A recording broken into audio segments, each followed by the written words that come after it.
This question comes from Marcus, who asks, if you took every single dollar, euro, yuan, and coin in the entire world and divided it perfectly equally between every living human being, what would each person get?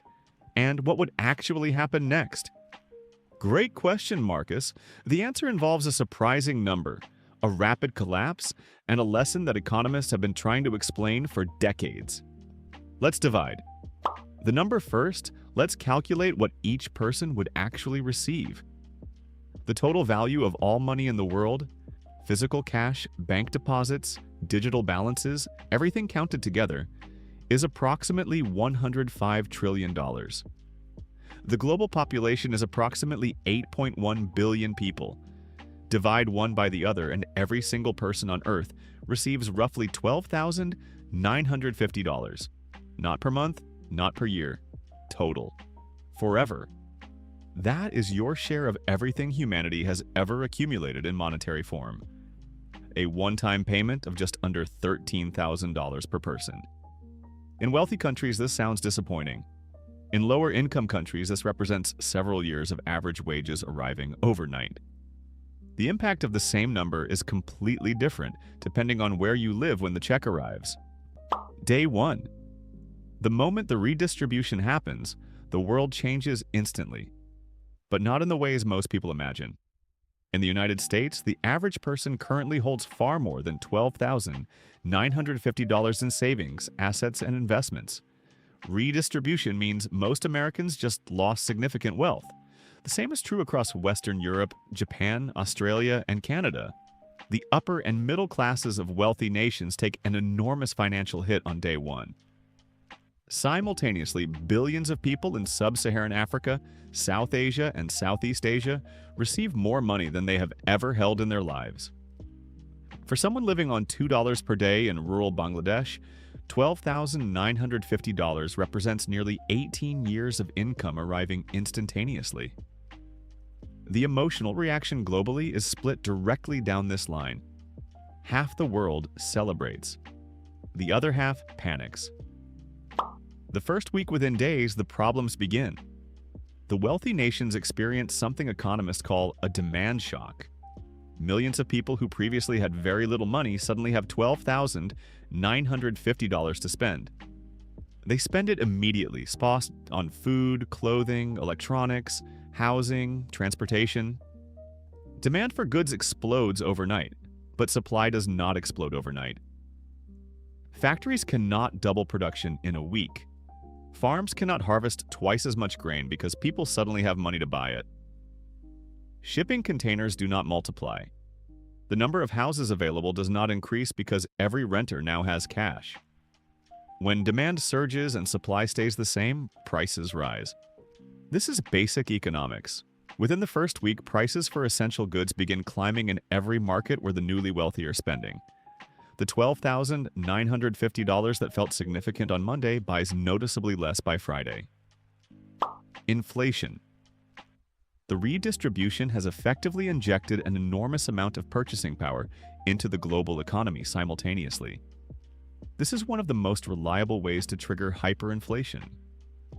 Consider a simple example. A small town has 100 people. Total money in the town, $10,000. Average price of bread, $1. You redistribute the money equally and everyone gets $100. Now everyone wants bread. But the baker still only has 100 loaves. The baker raises the price to $5, then $10. The money everyone received buys exactly the same amount of bread as before, just at higher prices. Scale this example to the entire global economy, and the mechanism is identical. The redistribution does not create new goods, new services, new factories, or new farmland. It only redistributes the numbers.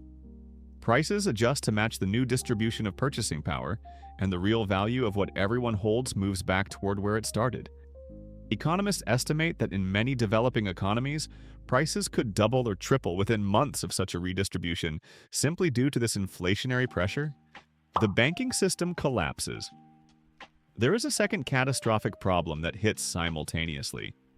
Banks work by holding a fraction of deposits and lending the rest. When the redistribution happens, the accounts of wealthy individuals and corporations are emptied. These accounts were the capital base that banks used to issue loans to businesses, pay salaries, fund construction projects, and keep supply chains running. Overnight, the capital that businesses rely on to operate disappears. Companies cannot make payroll. Suppliers stop shipping because their credit lines are frozen. Factories close.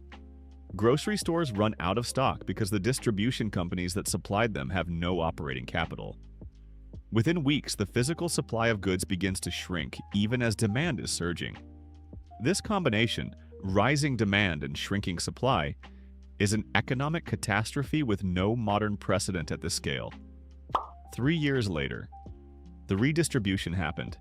The inflation spike hit. The banking system lurched through a crisis. Now what?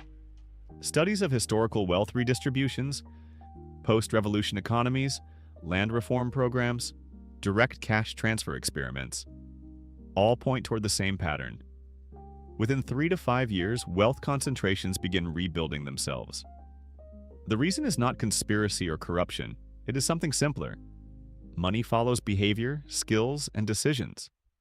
People who have spent years building businesses, managing finances, and creating products that others want to buy will, given any starting capital, tend to accumulate more capital. People who have no experience managing money will, statistically, spend it faster than they generate new income. This is not a moral judgment. It is a documented pattern. Lottery winners who were poor before winning are statistically likely to be poor again within 5 years. Not because the system cheated them, but because wealth management is a skill, and skills take time to develop. Within a decade of the redistribution, the wealth distribution curve, the shape showing how wealth is spread across the population, begins resembling its pre-redistribution shape. Not identical, but recognizably similar. What actually helps? This does not mean redistribution is useless. It means one-time redistribution is the wrong tool. The experiments that actually work look different.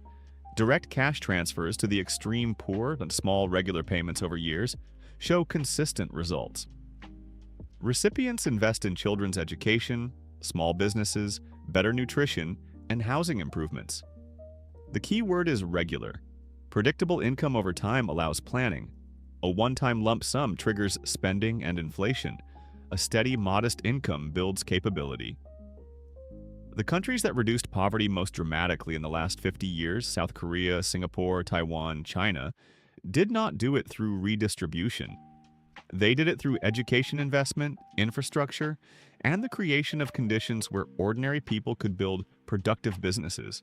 The money was never really the problem. The systems surrounding money were. The final answer. So what actually happens when all the world's money is divided equally?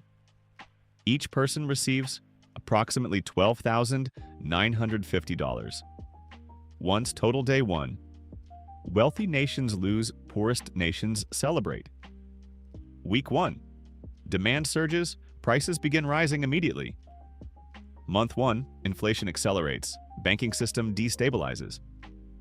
Year 1, supply chains disrupted, real purchasing power erodes. Year 5, wealth concentration begins rebuilding toward previous patterns. What works instead? Regular small transfers, education, infrastructure. The real lesson, redistributing numbers does not redistribute skills, systems, or productivity. Money is not wealth. Money is a claim on wealth, on goods, services, knowledge, and productive capacity. Redistribute the claims without redistributing the underlying capability, and the claims simply reprice themselves to match reality. $13,000 each sounds like equality. The economics of the morning after tell a different story.